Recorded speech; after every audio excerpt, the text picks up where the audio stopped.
Iniciar orando. Senhor, nós agradecemos pelo teu cuidado, por esse dia que o Senhor nos dá.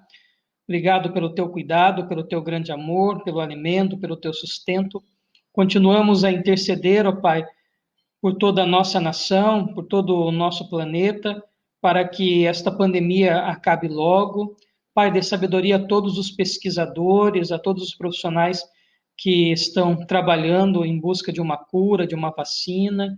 Senhor, tenha misericórdia da nossa terra, tenha misericórdia do teu povo. Abençoe essa transmissão que nós faremos, em nome de Jesus. Amém. Então, hoje, Oséias capítulo 11, né? Oséias capítulo 11, dando prosseguimento aí na nossa série. Um estudo bíblico, né? A gente tenta ser bem sucinto. Então, Oséias capítulo 11. Eu vou ler na Nova Versão Internacional, NVI.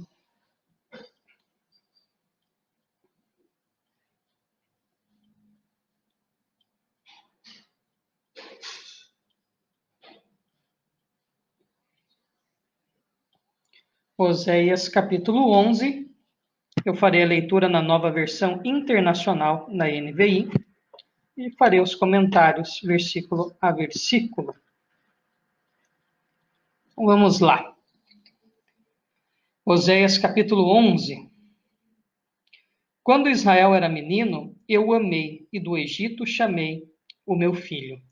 Então, o início do capítulo 11 demonstra agora uma mudança na comparação. Antes, Deus é o marido, a figura de Oséias, e a sua esposa Gomer representa o seu povo, né? Então, ele é um marido extremamente amoroso, casado com uma mulher que é prostituta e adúltera, mas mesmo assim ele a ama e sempre a traz de volta para casa. E agora a gente muda um pouco a comparação. A figura de linguagem, né, de comparação e metáfora, a Bíblia está repleta de várias figuras. Aqui agora Deus se coloca como um pai, então essa figura paterna, e Israel como o seu filho. Então, quando Israel era menino, eu o amei, e do Egito chamei o meu filho. Então, esse versículo 1 depois é usado, né, lá no Novo Testamento, para quando Cristo e os seus pais fogem para o Egito, né, correndo de Herodes o Grande, depois regressam. Mas nesse contexto aqui, fala-se da libertação do Egito. Quando Deus tira o povo da escravidão do Egito, e Moisés e Arão lideram, né, essa saída da parte de Deus, essa saída do povo, o êxodo. Então, esta é a ideia. O pai e o filho. Então, é o versículo 1. E do Egito chamei o meu filho, fazendo menção ao período de escravidão, né? Versículo 2. Mas quanto mais eu o chamava, mais eles se afastavam de mim. Eles ofereceram sacrifícios aos Baalins e queimaram incenso aos ídolos esculpidos. Então, o contraste, né? Assim como a esposa é adúltera, assim como a esposa é prostituta, a esposa de Oséias, Gomer, o filho também é um filho rebelde, um filho que não retribui o amor de seu pai. E esse versículo 2 é interessante, né? Trabalha essa ideia da paternidade e desse cuidado, remonta essa memória da libertação do êxodo do Egito e traz aqui uma coisa que ocorreu logo após a saída no Egito, né? Quanto mais eu chamava, mais eles se afastavam de mim. É só vocês se lembrarem daquele episódio de Êxodo, capítulo 32, quando Moisés demora para descer do Monte Sinai, ele estava recebendo a revelação da parte de Deus, das leis, etc., e o povo diz, Moisés não vai descer mais, eles pegam Arão, constroem um bezerro de ouro e adoram. Então, remonta a esta idolatria lá da saída do Egito, né? E queimaram incenso aos ídolos esculpidos. Então, faz esse paralelo da saída do Egito e também do próprio bezerro de ouro, Êxodo capítulo 32, aqui no versículo 2. Então, quanto mais Deus ama, mais o povo se afasta, quanto mais o pai ama, mais o filho é rebelde. Lembra-me a parábola do filho pródigo, nessa imagem paternal e de um filho desobediente. Mas fui eu quem ensinou a Efraim a andar, tomando-o nos braços, mas eles não perceberam que fui eu quem os curou. Novamente, essa imagem paterna, até materna, né? Deus não tem sexo, tá? Deus não tem gênero. Apesar de haver um tratamento masculino para a figura de Deus, uma coisa quase que enraigada, Deus não é homem, nem mulher, tá? Deus é Deus, a sua essência é desconhecida a nós, não temos como sondar a essência dele. Então, essa ideia de Deus masculino, né? Não, Deus é Deus. Deus não assume um caráter masculino ou feminino. Deus é Deus. A gente que dá uma ideia de gênero, as traduções, né? Mas Deus não tem gênero. Deus é Deus. Então, essa masculinização de Deus, Deus como homem, etc., é até perigosa. É um antropomorfismo muito radical. Então, esse versículo 3, né, comumente quem ensinava a criança a andar no Antigo Oriente era a mãe, tá?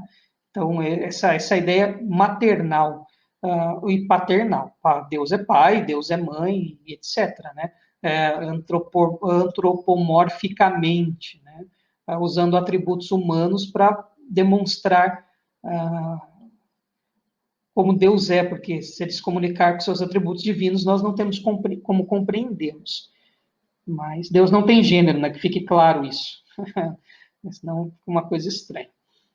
Então, essa ideia de que ensinou a andar e que curou, toda criança que está aprendendo a andar geralmente rala bastante o joelho, né? Então, justamente essa ideia carinhosa, essa ideia de amor de um pai, de uma mãe, enfim, que ensina o filho, a filha a andar, e quando cai, machuca, cuida da ferida, né? Essa é a imagem que o versículo 3 traz, né? Os joelhos feridos, né? Essa imagem amorosa, mas eles não perceberam que fui eu quem os curou. Ou seja, o filho que é cuidado pelo pai, pela mãe, mas que dá as costas ao cuidado. Versículo 4. Eu os conduzi com laços de bondade humana e de amor. Tirei do seu pescoço o jugo e me inclinei para alimentá-los. Era feita uma cordinha de tecido, né, bem confortável, que as mães passavam embaixo do sovaco da criancinha, assim, né? Passava no peito, embaixo do sovaquinho, dava uma amarradinha nas costas, como se fosse suspender a criança. Assim. Pensa nessa figura, assim, a cordinha passando pelo braço e suspendendo a criança para ajudar a criança a andar. Então, para dar uma sustentação, né? Nessa época não tinha andador, né? Então, para dar uma sustentação. Então, uma imagem muito afetiva, né? Muito amorosa, essa imagem familiar. Eu os conduzi com laços de bondade humana e de amor, tirei do seu pescoço o jugo e me inclinei para alimentá-los. Essa ideia humilde também, né? Que me inclinei, né? Deus se inclinando, né? O pai, a mãe se colocando à altura do filho para poder alimentá-lo, né? Como eu já disse que Deus não tem gênero, tá? Uma tradução aqui poderia ser também essa ideia do inclinei para alimentá-los, trazendo a memória da mãe que toma a criança para amamentá-la. Né? Então, é meio tabu, né, esse tema, mas, gente, Deus não tem gênero, né? Acho que isso tem que ser muito claro na nossa cabeça. Então, ele pode se mostrar como pai, como mãe, sem problema nenhum, né? A face maternal e paternal de Deus, para a gente compreender. Mas essa ideia de me inclinei para alimentá-los remonta a imagem de uma mãe que, de fato, reclina, né, para pegar a criança, põe nos seus braços para amamentá-la. Então, uma imagem amorosa, uma imagem de amor, né, uma ideia geral de um cuidado, né, um cuidado extremo, né, um amor, assim, indescritível. Versículo 5. Acaso não voltarão ao Egito e a Síria não os dominará, porque eles se recusam a arrepender-se? Então, veja, apesar de todo esse cuidado paterno, materno, que tem para o filho, e Deus aqui usa essa figura de linguagem, essa comparação, dizendo que ele é esse pai, ele é essa mãe, enfim, que cuidam, que amamentam, que ensinam a andar, e etc. Mesmo assim, o filho se põe de uma maneira rebelde, e aí vem o juízo. Acaso não voltarão ao Egito? Então, essa ideia do regresso. Veja, o texto começa com Egito e depois o versículo 11 encerra com Egito, e tem Egito no meio. Para lembrar o quê? A tristeza que foi a escravidão que eles sofreram no Egito. E eles se recusam, né?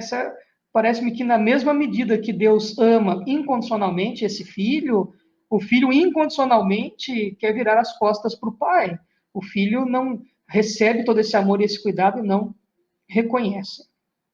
Então, a ideia do Egito aqui faz menção à Assíria, e o próprio termo Assíria aparece aqui. A Assíria fez várias investidas contra Israel, trouxe grande prejuízo nas guerras, mas o pior de todos, que eu já disse, foi o de Salmaneser, em que ele invade e leva o povo para trabalhar como escravo nas suas terras. Versículo 6. A espada reluzirá em suas cidades, destruirá as trancas de suas portas e dará fim aos seus planos. Às vezes, trancas vêm por ferrolho, né? Então, às vezes, você lê na escrita, o que é ferrolho? Ferrolho é tranca, cadeado, né? O que tranca a porta, o que tranca a porta. A espada reluzirá em suas cidades, destruirá as trancas de suas portas e dará fim aos seus planos. Ou seja, uma linguagem militar de uma invasão, que é o que acontece. Realmente há um cerco, né? E esse cerco depois termina com a derrota de Samaria, que era a capital de Israel. E agora o versículo 7 denuncia, né, o que o pecado produz no coração humano, que é esconder-se de Deus. Lembram-se de Adão e Eva? Depois que comem a fruta, o que eles fazem? Vão esconder-se de Deus, vão fugir da presença de Deus. O meu povo está decidido, versículo 7, a desviar-se de mim, embora sejam conclamados a servir ao Altíssimo, de modo algum o exaltam. Ou seja, na mesma proporção que Deus nos ama, nós queremos nos afastar e pecar. E agora inicia-se um dos textos mais lindos de toda a Escritura. É um lamento humano, um lamento literário.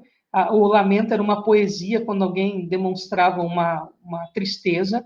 E Deus vai fazer um lamento da parte dele em termos humanos, né? Interessante essa coisa literária, né? Deus usando um lamento que era humano para falar, né, o lamento de Deus para trazer um oráculo de amor e de misericórdia. É um Deus triste pela condição pecaminosa do ser humano. Olha o versículo 8, é tremendo isso, é tremendo. Como posso desistir de você, Efraim? Efraim é a maior tribo de Israel, então representando todo Israel. Como posso entregar você nas mãos dos outros, Israel? Como posso tratá-lo como tratei Adimá? Como posso fazer com você o que fiz com Zeboim? Adimá e Zeboim eram cidades que ficavam próximas a Sodoma e Gomorra, lá no Vale do Sidim, né? Eram 5 cidades importantes daquela região. Tanto Adimá quanto Zeboim também tinham práticas pecaminosas como Sodoma e Gomorra. E quando veio aquele juízo de Deus, aquela destruição diante de Sodoma, diante de Gomorra, eles acabaram sendo destruídos juntos, né, tanto Adimá quanto Zeboim. O meu coração está enternecido, o seu coração está aberto, está cheio de compaixão, cheio de amor. Despertou-se toda a minha compaixão. O termo compaixão é maravilhoso, né? Ele quer dizer sofrer com. Compaixão é alguém se colocar no nosso lugar, sentir a dor que é nossa nele, né? E continua o versículo 9. Não executarei a minha ira impetuosa, não tornarei a destruir Efraim, pois sou Deus e não homem, o santo no meio de vocês. Não virei com ira. Eles seguirão o Senhor, ele rugirá como leão. Quando ele rugir, os seus filhos virão tremendo desde o ocidente, retorno da Síria. Virão voando do Egito como aves, da Síria como pombas. Eu os estabelecerei em seus lares. Palavra do Senhor. Aí você poderia dizer graças a Deus.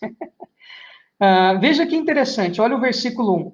Quando Israel era menino, eu o amei e do Egito chamei o meu filho. Olha o versículo 11, que encerra o texto, a perícope. Né? O versículo 12 já faz parte de uma nova perícope que integra o capítulo 12. O versículo 11 termina, virão voando do Egito. Então você tem Egito e tem Egito. Então podemos dizer que isso forma uma inclusio. O que é uma inclusio? Começa com tema e encerra com tema, para dar uma ideia de completude. Qual que é o grande contraste desse texto? É esta promessa de restauração, é um juízo eminente, mas de um amor de Deus, como como disseram os teólogos latinos antigos da igreja, né? Chamavam esse texto maravilhoso do versículo de 8 a 11, né? Esse lamento de Deus e essa promessa de um amor incompreensível para nós, seres humanos, do misterium tremendum, né? Que mistério tremendo de amor é este? Porque é o pai que ama o filho incondicionalmente. O exílio vem como uma maneira de discipliná-lo, é duro, é desastroso, é a consequência pelo pecado. O perdão do pecado não isenta a responsabilidade e a consequência dele. A consequência imediata, a consequência terrena. A consequência eterna do pecado já não tem mais nenhum poder sobre nós. Agora, em Cristo, nenhuma condenação há. A lei foi destruída. Os pecados foram perdoados na cruz e nós somos salvos. O nosso destino é a presença de Cristo. Então, à medida que nós somos salvos para sempre. Você não é perdoado porque você pede perdão. Você é perdoado porque Cristo na cruz pagou o preço por todos os seus pecados. Os que você cometeu, os que comete, os que cometerá. Ponto. Mas este perdão não nos isenta da responsabilidade das consequências aqui, terrenas e imediatas que o pecado traz. Então, o exílio vem também, e aí é difícil, não tem um bisturi teológico que você divide isso para saber onde um começa e outro termina. Já falei sobre isso ontem, né? Mas a responsabilidade humana caminha com a soberania divina, né? Então, dado o momento, estão aqui lado a lado. O exílio vem como essa resposta de Deus à idolatria de Israel, mas como o amor dele para ensiná-los de alguma maneira, e Deus não deixa de amá-los e faz uma promessa de restauração. Essa promessa de restauração vai para o retorno do exílio para muito além. O cumprimento dessa restauração, eles estabelecerei ele em seus lares, eles ficarão na sua terra, vem em Cristo, né? Cristo encerra todas as promessas do Antigo Testamento. Em Cristo, tudo já foi cumprido. Agora é uma questão de tempo, né? Em Cristo, as promessas foram plenas, né? O que mais nós precisamos, né? A salvação é tudo que nós precisamos. Então, em Cristo nós temos o cumprimento pleno das profecias todas e também dessas promessas. Agora nós aguardamos o céu, que já é uma realidade.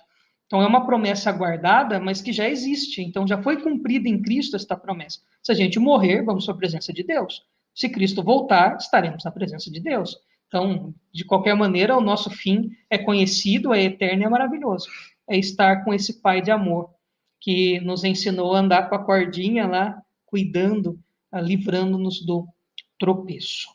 E o versículo 12, aí vai iniciar uma nova perícope, um novo texto, que vai tratar de um outro tema, que, mais uma vez, é o pecado de Israel sendo revelado.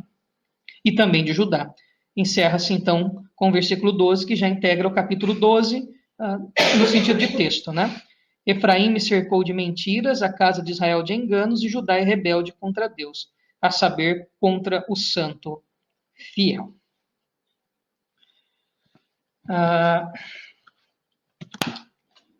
É um texto maravilhoso que demonstra uma coisa muito simples. Deus nos ama misteriosamente. O nosso senso de amor é condicionado. A gente ama quem ama a gente. A gente agrada quem agrada a gente. O amor do ser humano depende de reciprocidade. Os nossos compromissos dependem de reciprocidade. Você gosta de quem não gosta de você? Se você disser que sim, é hipocrisia. Eu não gosto de quem não gosta de mim. Eu não amo quem não me ama. Porque o meu amor é humano, é falho, é imperfeito. A gente até tolera, e alguns a gente até acolhe, mas o nosso amor é falho, é pequeno. Apesar do Espírito Santo aperfeiçoar isso em nós, ainda é muito falho. Então, esta dimensão do amor de Deus é até estranha para nós, porque o amor de Deus é incondicional. Deus, desde antes da fundação do mundo, sabia dessa postura de Israel e de cada um de nós nos dias de hoje. Mesmo assim, ele faz esse lamento de amor, onde a paixão, o amor é demonstrado de maneira explícita. Como eu vou te abandonar? Como farei contigo como fiz com Zeboim, como Adimá? Como? Então, é o próprio Deus fazendo uma promessa de amor, um laço eterno. Um Deus que nos traz a Ele em amor, e isso não pode ser tirado de nós. Então, para quem acha que o Deus do Antigo Testamento é diferente do Novo Testamento, que não há graça no Antigo Testamento, falta ler o Antigo Testamento. Simples assim. Simples assim. É óbvio que é uma teologia diferente da do Novo Testamento, mas o Antigo Testamento já é cheio de graça. É só ler Oséias, né? Deus que nos ama, apesar de nós.